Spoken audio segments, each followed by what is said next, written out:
and a very warm welcome to the Form. As always, we've got plenty of action coming your way, and it is across all three codes this afternoon. That's right, we've got harness, greyhounds and gallops coming your way. Plenty to look forward to when it comes to the greyhounds, as we do have some feature races out of Addington. That's complemented by the Wyndham Harness, and also we've got Waverley Gallops. Let's have a little look at what's on the agenda for this morning. We'll kick off the show with Bevan Sweeney, who'll give us his best and value bet from the Waverley Gallops, as well as a chat around day 2 of the Hawke's Bay Carnival. Pip Morris then joins us for her greyhound preview, including those feature races out of Addington. We then follow that with Justin Evans, who talks all things harness. That's Wyndham Harness, a best and value bet from him as well.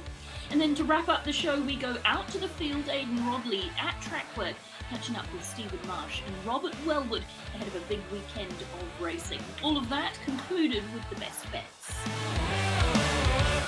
Well, as promised, first up here on the Form is Bevan Sweeney. Bevan, great to have you with us, and looking forward to Waverley races this afternoon. Yeah, 8 races on the program there, Emily. They don't have a lot of days anymore, the Waverley Racing Club, but they do put on a really good show, and their track is heavily leaning towards the slow track this afternoon. No irrigation there, so it generally races a little bit better than the line that is put up at NZT. So looking forward to it. Good competitive fields, the maidens into the 65s, and then of course this is just an entree to Saturday. Tell us about your best bet, Bevan, on that card from Waverley. Oh, well, there's a very, very promising young horse in here for Fraser Ulrich. She goes around in race number 4 on the program, Unusual Counties. Now, she comes out of the black type race at Wanganui, where she was taken on after jumping from wide, and look, she was beaten on the line, but I thought it was an exceptional effort from a young horse. Now, she does take on some nice horses here today. One especially to really follow out of this race is a horse called Raffle for Mike Breslin. This is a horse that was so good on debut and just felt its legs towards the back end of its prep, so it's been put aside. I was at Awapuni yesterday, spoke to Mike about this particular horse. He said you can't leave it out just on class, but look, Unusual Counties will lead. Raffle's going to be back in the field. So you'd think with the fitness on Unusual Counties' side, she'll be very, very tough to beat tomorrow. And of course, she was a black type winner at 2, had her first ever start at Riccarton. So she brings in really good form lines. She used to carry 59. That's never a comfortable position for a 3-year-old against the older horses, but she might just have a class factor on this field at this stage, albeit I think Raffle was really one to follow. And also your value, I understand that's in race number 3. Yeah, into race number 3 for this. Now, look, I think Sapphire Bay comes up favourite on the back of the performance at Cambridge for Robbie Patterson, a horse that transferred down to him about 8 or 9 months ago and had its first start at Cambridge. It was only beaten just on 2 lengths behind Triple Heart and made some nice ground after being caught 3 wide. But look, I've had an eye on Q Play here, the 2 for Bill Thurlow, Sam O'Malley to ride tomorrow. It's a horse who looked good in behind the scenes at the jump outs, except before its debut, where it just charged off early, and it deserved to fall out of that particular race. Its most recent start, it led at Waverley and was beaten 2.5 lengths. Its trial at Foxton on the 21st says it's a winner at short notice. It beat home Chicky Bonita on that occasion, who does have good ability. It's from a good gate at home, Bill Thurlow. I think if you watch the money this afternoon on this particular horse, it should close quite markedly. And if it does, I think it's a good bet on the program. Yeah, good stuff. And Bevan, as we count down to Saturday, of course, second Group 1 of the season, Call Sign Mav looks like he has a very good race to be able to get another Group 1 to his resume with the way that the field has come up. Yeah, he does, Emily. And from what we can tell from the forecast, that this track should be on the dead side. There's supposed to be a little bit more rain, but dead at the moment. So with the drying Friday, Saturday morning, it should be back to where it is today, which is in that dead sort of range. So, yeah, Call Sign Mav. It's hard to play against him, isn't it? 220 available last week. He was a very good winner after being taken on over the 14, and he actually came back at the line when he was challenged. So we all know 1,600 metres is not going to be against him. The track conditions should suit him. If he gets a draw inside 1 to 4 from the mile start position, he's going to take a heck of a lot of beating because he'll lead on his ear, and they're going to be chasing from a long way out. Look, where do we find challenges in this race? Spring Tide really lived up to its ratings performance at Wanganui in a strong open 14 to really charge home late. You'd expect it to run a mile really strongly.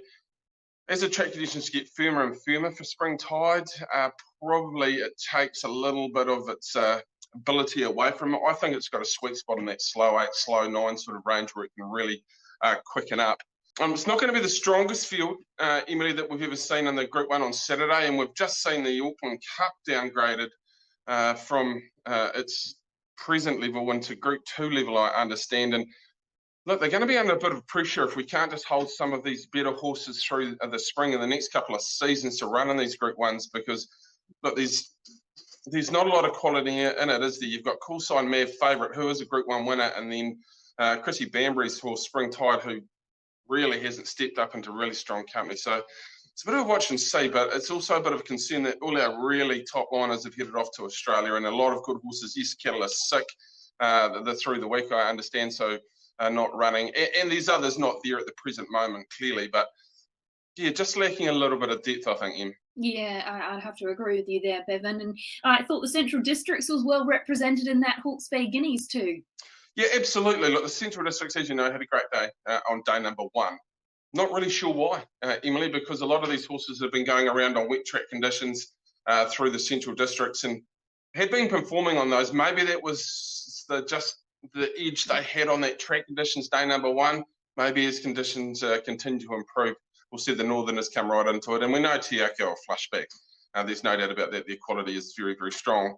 I did go to Awapuni, as I mentioned earlier, for track work, and I saw Wakari work. Now, he's a lovely story, this horse. They were going to put him down after he had a lower limb injury, but they stuck with their guns, boxed him, and then he was on the walk order, and he's come back. And his work on Tuesday morning was exceptional, and he's a lovely horse with a great attitude. He loves doing it. He's got a great overstep on him. You can hear him clicking around the parade ring.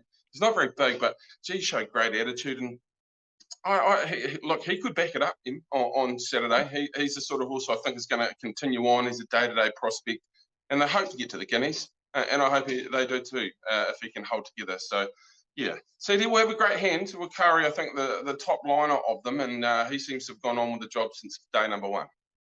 Yeah, exciting stuff, and great that you were able to be there and bring us that information from Awapuni earlier in the week. Bevan, thank you so much for your time, and enjoy Waverley this afternoon.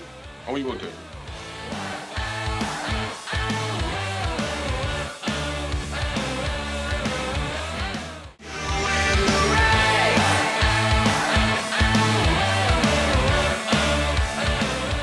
Pip Morris now on the form, and Pip, we've got plenty to get through, haven't we? Because we've got the 2 meetings to cover in Cambridge and Addington. We'll start with Cambridge, and we're in for a bit of a treat, obviously, with Shaney returning to the track. Yeah, we certainly are, Emily. Of course, she's an astute distance bitch, and look, she was unbelievably unlucky going into that silver collar heat. I expect her to be back and be winning, and it's just great to see her back on the track. Tell us about your best and value bet for Cambridge. We'll start with the best bet. What have you found? Look, I've gone for one in the first race. It's a first starter for Peter Ferguson, and I'm hoping I'm saying it right. It's called Shallard Q. It qualified in a 21.18. Could be short in that race, so I've gone for a next best, but I just think on the qualifying time, should be winning that race and could be taking a little bit of money as well. The one dog there for Caramel, so could be at around $1.80, which is good enough to have the best. And then the next best, which one have you found for that? Gone for race number 2, the 6, Mitchum Greg. Look, he comes out of a class 2-3 race and downgrades into what I feel is a field that he can actually win that. He's been hitting the line strong in some really good races, so happy to play him as the next best. And then finally, the value bet for Cambridge. I understand that's race number 9, number 3. It certainly is. Look, people probably think, what is she doing here? It's a really strong field. It's a maiden 600 metres, though, and this dog is bred for this. She's been running over 375s in maiden fields and really hitting the line, and she ran second over the 457 at Cambridge, really strong. So I think the 660 metres will suit her, Emily, and she'll be at long odds, but she's a smoky in that race. And then obviously with the 2 meetings on the day there, we do have Addington as well to look forward to. The first of those features, race 8, starts at 7:33 p.m. if you're wanting to tune in. And Pip, interested to get your thoughts on that 2021 Flair Canterbury Laurels. Yeah, look, really nice field. And actually, the two heat winners, Emily, ran the exact same time. So not much splitting them. I thought it might come down to draws. You've got Humbling out wide in box number 7, and she's actually suited there. So it's a good draw for her. Apara Nita in the Ace Alley as well, who was the other heat winner. I do think they look the two. I'm still leaning towards Humbling, I think, if she can get around. And then there's other dogs in there like William Bale too. Could be a smoky for Craig Roberts. But I think Jean and Dave Fahey have a good handle on that field. The other one I just wanted to talk to you about is the My Redeemer Distance Feature, another interesting race on the card there from Addington. Look, it certainly is. You've got a Power Hillary. She's recently joined back over them distance races. Of course, the Nationals winner a couple of years ago in New Zealand, heading across the Tasman. And Uther Bale and Student Loan look to go head-to-head back over the 700 metres. So, again, a really nice field. And I haven't quite made up my mind which way to play that one yet. Let's talk about our best and value bet for that Addington meeting. Where do we find your best? I've gone for later on in the card, race number 11, Hilton Hope. Really good winner last time. Gets back into a good alley, and I think he's in a field where he can win again. So happy to play him as the best. I know it's a tricky day to find a value, but you do have a next best for us, don't you? Yes, I certainly do. I've gone for the last, Tyree Taylor. Look, he drops out of Class 5, perfectly drawn out wide. He likes to use up the track. And even though his form doesn't look good on paper, I went back and had a look at his runs, and he's constantly been getting pushed out from inside alleys. So expect him to lob back up from the outside. Awesome stuff, Pip. Thanks for your time. Great information, and looking forward to those feature races from Addington. Thanks, Emily. It's time to talk harness here on The Form, and Justin Evans joins us. We've got a Wyndham meeting to look forward to this afternoon, Justin, and short and sweet, but still plenty to enjoy. Yeah, quite a late start. Twilight meeting, Emily. It's actually for the Gore Harness Racing Club, but racing at Wyndham, as you say, at the Young Queen Raceway. So, look, really looking forward to it. Just the 7 races. And, of course, the last day for the month for Blue September, which has been a fabulous campaign, really riding, I guess, on the success of the last few years for the girls with the Team Teal campaign. But this one for the boys, and prostate cancer, such an important cause. And, the boys have done great right across the country in those blue colours, and raising thousands for the Prostate Cancer Foundation and the Blue September cause. So hopefully a bit more money in the bin. No doubt there will be, with the likes of Blair Orange and Matthew Williamson and others, Brent Barclay, and they've all got some great chances. So that'll be nice to round out what's been a really successful campaign. Yeah, sure. Well, let's move along to your best bets on the card. And you've got a number for us, actually. I'm looking forward to hearing your thoughts on these horses. Let's start with what you see as the best of the day in race number 6. Yeah, race number 6, really smart debutante here, Emily. A horse called Sporty Charlie, who I've actually been waiting for quite some time to see him at the races. He sort of caught my eye early in the year at workouts and trials. He's had a number of really good trials across the year, number of good form around him, the likes of Nutcracker and Feel the Joy. So he's done a really good job there. Now, his last one was actually a qualifying trial. He led and he romped away, won by 10 lengths, came home at 55-1 and a tick over 27. That was at Winton just a couple of weeks ago. Think he'll win on debut. In saying that, there's 2 or 3 chances who will push him, but he looks really smart to me. I think he's a winner. First up, Brent Barclay, good draw. Race 6, number 4, Emily, Sporty Charlie. Good stuff. And what about the other 2 that you've got for us? Races 1 and 2, I understand. Yeah, in the first of the day, I think she's a good way to open the account for the day at Wyndham. Emily, a horse called Monaco Grey. She'll be tight in the market. Only one other real horse to beat, I think, is Back Page News. But nice filly, this one, owned by Woodland Stud. She's only had the one race. It was 4th at a Group 2 back on Diamonds Day at Invercargill earlier in the year. Gee, that's good form. That was race record time. In fact, New Zealand record time behind the likes of the winner, You're So Fine. Can't find a better man, Franco Indy. That's really good form. She's trialled nicely for this. Mark Jones with just a couple of horses down in the Deep South. I think she'll win the first, Monaco Grace. The other one, Emily, look, you do need a little bit of a risk appetite to be backing this horse, but I think you'll get the job done. Race 2, number 1, Jack a Watch. He's a square gator. He's only had 2 starts. He's broken badly both times, so he's one of those. Look, he does have talent. His debut was actually here. He must have lost 100 metres that day on some of his key rivals today. Did an incredible job to get within a few lengths of them at the finish. So he's risky. He's been to the trials since. Never put a foot wrong there. Fingers crossed. They made a gear change as well. He's got the deafeners going on. So hold your breath for the first 100 metres. Hopefully he's okay. I think if he trots all the way, he'll be winning. So 3 horses there to look at, Emily. I'm sure one or two will get home anyway, and fingers crossed for the punters. Awesome stuff, Justin. Might have to multi those up. Great to have you with us and enjoy that meeting this afternoon. Thank you so much. Look forward to it.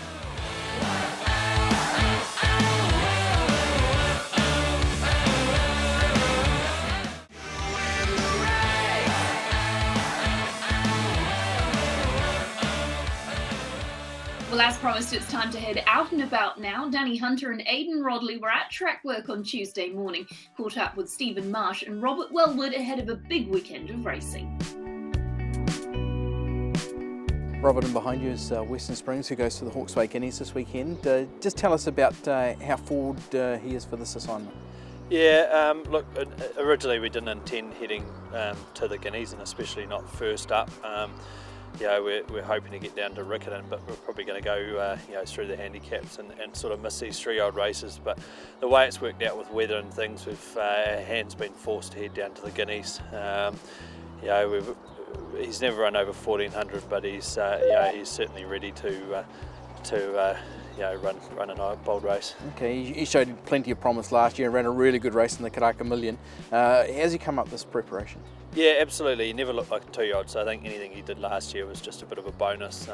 He ran super sectionals in the Karaka Millions, and he probably always profiled as a horse that was going to be better at 3. So really excited to see him step out this weekend. He's probably a little bit vulnerable, fresh up over 1400, and especially in a high pressure race like this. But I think anything we see him do Saturday, he's going to improve off. He's had a trial leading into this, so what did you make of his effort that day? Yeah, his trial was okay. Jockey was happy the way he felt. They sort of quickened, and he was he went around, but he improved greatly off it, and he's really thrived since then. His work since then's been super, and he's really turned a corner. So, what are your expectations from him this weekend? Look, expecting him to run well. It's obviously a very hot field, and as I say, it's going to be a high pressure race, but he's probably going to get back. As long as we see him charging to the line, I think it'll be a tick in the box, and we'll know we're on track. Okay, what is the path to the Guineas after this one? Look, it'll depend on how he runs here. The obvious two are the Sarton or the mile down at Riccarton 2 weeks out. We'll just make a decision after, see how he pulls up and see how he runs 1400 at Hastings. But as I say, anything he does this weekend, he's going to improve off going forward. Just tell us a little bit about him. What type of horse is he? He's always been a lovely, kind horse. He was a colt as a 2-year-old. Over a spell coming back at 3, he sort of knew he was a colt, so hence why he's at gelding now, which I think's really helped him and it's going to help him going forward. But he's an easy horse to have around. He's got a bit of class, and really looking forward to seeing what he can do at 3. He's strengthened up now, and I think 1400 a mile is really going to suit him.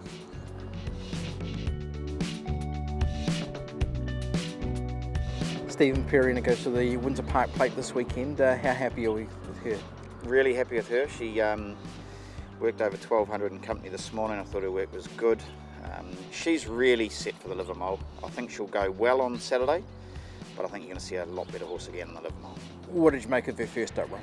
She was nice enough, basically expected. We're just all along. There hasn't been a target until she gets to the Livermore, and we're probably we're training to get 2000, which probably took the sprint out of her over the 1400. I think it will possibly do the same again at the mile, but I just really think she's going to be bang on come Livermore Day. With that in mind, what are you expecting of her this weekend? She could run sort of midfieldish. She won't be bustled too much early. She could run midfieldish, get into the line good and going through the line. That's all we'll be happy with. Okay, what did you ask of her in training this morning? I didn't ask too much. She just she's pretty fit. She just worked over the 1200 in company. She only ran home in 39 here on the Poly, and pulled up really good and clean, and very happy horse. Yeah, how long has she been in work? She's been in work for a fair while. She's had a good long slow build up. She's had a couple of trials. We've taken our time and given her a really good base fitness, and always having the Livermore in mind. Okay, yeah. So obviously you're pretty happy with the way that she's come up this preparation by the sound of it. Ultra happy with the way she's coming up. and the Livermore just seems to be falling away a little bit too, so I think it's going to be a very open race. Okay, this weekend also the Hawke's Bay Guineas, a couple of runners there. El Vencedor was much better last time out. It was a reassuring type win, wasn't it? Absolutely. We've always thought a hell of a lot of him. He won good. Still a lot of improvement in him. Blinkers go on. Danielle sticks with the ship, and I think he's the big improver. Okay, and you've also got Horde the Bourbon in the race. Obviously a horse with a lot of promise as well. Yeah, having a real throw at the stumps. He's got plenty of ability. Blinkers are going to go straight on him. He's a maiden. I know he's running out of his grade, but we've always thought a lot of him. We give him a good hit out this morning with blinkers on. Craig Rules goes on, and he's one of those. How competitive can they be this weekend? I think they're both very competitive on a decent track, and I think we're going to get a good track. Obviously El Vencedor, he's sort of, he's the winner. But I do really like both of them, and I could imagine seeing them both down at the 2000 Guineas. How do you get them there safely through this weekend? Well, I guess they need to both go extremely well to get down there. They may go through the SARTA and then fly down just for the Guineas, but we can certainly confirm a plan after this Saturday. Anything else either on Friday or Saturday of note for the stable? Look, we've got a Barbarina in tomorrow. Wednesday, she could potentially race Friday. Just a few nice runners. Run to Perfection, he's back in action. And Fonsalette on Friday, going for a maiden 3-year-old 1400. She's going really well, and I'd like to think she'll be putting her hand up. And what about Riccarton on Saturday? Yeah, got a nice team at Riccarton. Lincoln King, he's on target for the New Zealand Cup. He's probably the main one of note, but he's coming up really well, and New Zealand Cup in mind. Some great content from all of our subjects this morning. The show is flowing by. It's been great to have you with us. Let's recap with a little look at our best bets.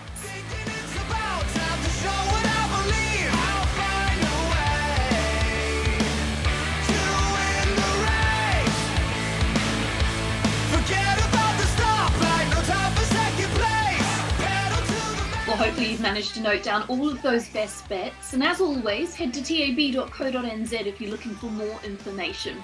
That's it from us for this morning. We'll be back with you tomorrow, and we've got a big day ahead of us because we're lucky enough to have Te Rapa Gallops coming your way. Not only that, but of course harness previews with Craig Thompson and Matt Cross, to name just two. All of that tomorrow, right here on The Call.